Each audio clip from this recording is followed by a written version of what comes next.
Dead black Shalom L'Chaim, purified drinking water. They got it is out there. We're about to take it inside, and with that going inside, I guess this next video is we was on Sheba, right? Okay, let's get into some Ethiopia, and then yeah, we'll take the rest inside. So, Dead black Shalom L'Chaim, purified drinking water. They got it is out there. Shouts out to the 12 tribe. Hope today finds you safer than yesterday, and I hope tomorrow finds you safer than today and yesterday did. If you're going to stand for Israel, stand for Israel. You're going to stand for Palestine, stand for Palestine, because altogether it's the people we support, not the cause. You can claim land, but not in our name. Not this time. Ceasefire. It is what it is. I got nothing to do with nothing but this right here. So this next video is Ethiopian. We take it outside. So let's roll. Get up music. Cash that paycheck and spend it all. We'll build that house up big and tall. Robbing Peter to pay. The history of Ethiopia and its relationship to the Bible goes as far back to the writing of the Bible itself. Ethiopia is first mentioned in the Bible after God planted the Garden of Eden. The Bible states that one of the 4 rivers that flowed from Eden was called the Gihon. The same is it that compasseth the whole land of Ethiopia. Genesis chapter 2, verse 13. So biblically speaking, we see that Ethiopia is as old as the creation of the earth. Ethiopia is mentioned 37 times in the Old Testament and once in the New Testament, where the Apostle Philip baptizes an Ethiopian eunuch who was a servant of Queen Candace of Ethiopia. Though the Ethiopian eunuch knew little of Jesus Christ at that moment, the knowledge of the one true God of Israel had been introduced into Ethiopia, going as far back into Antiquity as to the reign of King Solomon and to his visitor, the Queen of Sheba. It is believed that the Queen of Sheba, Makeda being her name, lived in the 10th century BC. The queen ruled over parts of Ethiopia, such as Aksum, and also portions of southern Arabia and Sabia, which is in modern-day Yemen. Because of her ties to the Sabaeans, she was given the title the Queen of Sheba and also the Queen of Aksum, the capital of Ethiopia. The queen is mentioned in both the Old and New Testaments of the Bible. In the Old Testament, her story is found in 1 Kings chapter 10 and 2 Chronicles chapter 9. In the New Testament, Christ himself refers to her as the Queen of the South in Matthew chapter 12 verse 42 and again in Luke chapter 11 verse 31. Finally, the most detailed account of the Queen of Sheba is found in the Ethiopian holy book, the Kebra Nagast. From the text of the Kebra Nagast, Queen Makeda went to visit King Solomon in order to test his wisdom and to see for herself the riches and magnificence of his kingdom. She came with many gifts for Solomon, along with a great company of camels and servants. When the queen finally arrived in Jerusalem, she was dumbstruck by the wisdom of Solomon. Now Solomon was a lover of women, and the king desired the queen, and seduced Makeda during her stay. Ultimately, a son will be born from a relationship between Solomon and Sheba, and the worship of the one true God will be brought back to Ethiopia on the queen's return from Jerusalem. For previously, the queen of Sheba and her people worshipped the sun, moon, and stars, and even the serpent. As the legend unfolds, the queen of Sheba gave birth to Solomon's son, and named him Menelik. When Menelik came of age, he too traveled to Jerusalem in search of King Solomon, his own father. Solomon greeted him with joy and sent Levites to go back with Menelik, so that the worship of the one true God would be established in Ethiopia.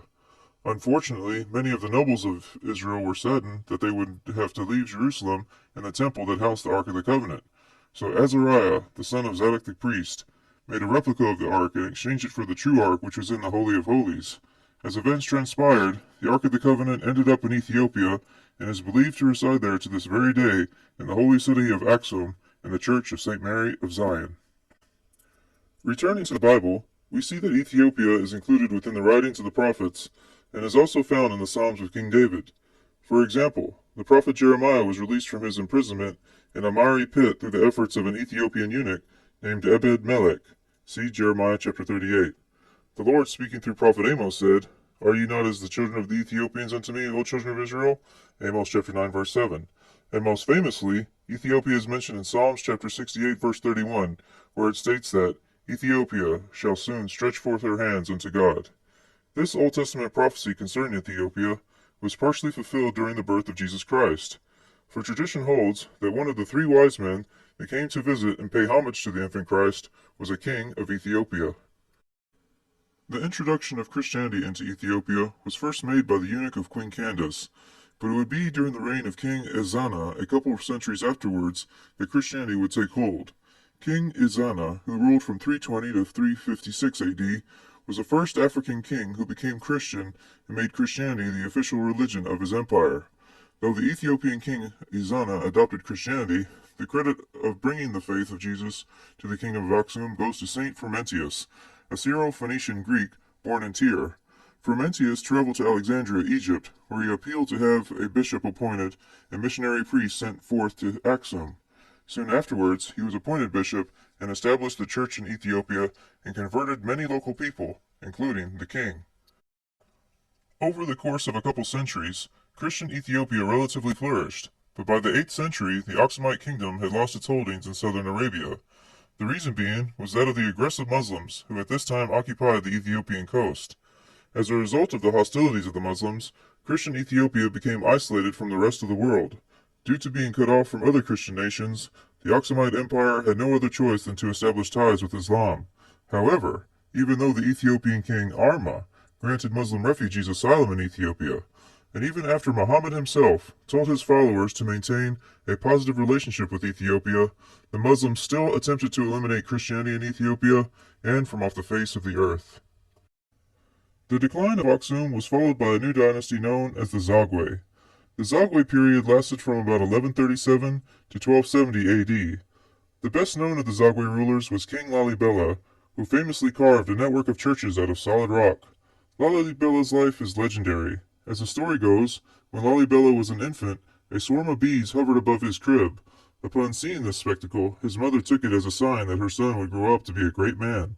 Thus he was named Lalibela, which means, the bees recognize his sovereignty. In his youth, Lalibela spent time in Jerusalem. On his return to Ethiopia, he was inspired to recreate Jerusalem and other parts of the Holy Land in the Ethiopian town of Roha. Altogether, King Lalibela excavated 11 rock-hewn monolithic churches. These churches were so fascinating that after the king's death, the area was renamed Lalibela in his honor. After the reign of Lalibela, the Zagwe dynasty began to decline, and rulership of Ethiopia was restored to the Solomonic dynasty, which traces its descent from the union of Solomon and Sheba. Tradition states that the Solomonic kings stretched all the way back from the 10th century BC all the way to the 20th century AD. The last king of Ethiopia was Emperor Haile Selassie I, who was crowned King of Kings of Ethiopia on the 2nd of November in 1930 at the Cathedral of St. George in Addis Ababa. Before his coronation, Selassie held the title of Ras Tafari, and as king he would also be known as the Lion of Judah. Through the writings of the Jamaican political activist Marcus Garvey, many blacks in Jamaica saw the crowning of a black king in the East to be none other than the second coming of Jesus Christ.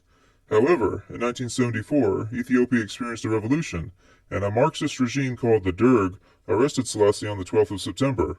On the 28th of August in 1975, it was reported that Selassie had died on August 27th due to complications of a prostate operation. After the Soviet-backed government fell in 1991, Selassie's bones were found in 1992. In the year 2000, the Ethiopian Orthodox Church held a funeral for the deceased emperor. To this day, most Rastafarians do not accept Selassie's death, but believe that his majesty simply disappeared. In conclusion, from the Garden of Eden to the Queen of Sheba, and even up to modern times, Ethiopia is the sign and the seal of biblical persons, places, and kingdoms. The rich culture of a Christian and Jewish heritage, as well as its many legends, have made Ethiopia a mystical land. With the Queen of Sheba accepting the God of Israel, and King Ezana establishing Christianity, the prophecy that Ethiopia shall soon stretch forth her hands unto God has indeed been fulfilled.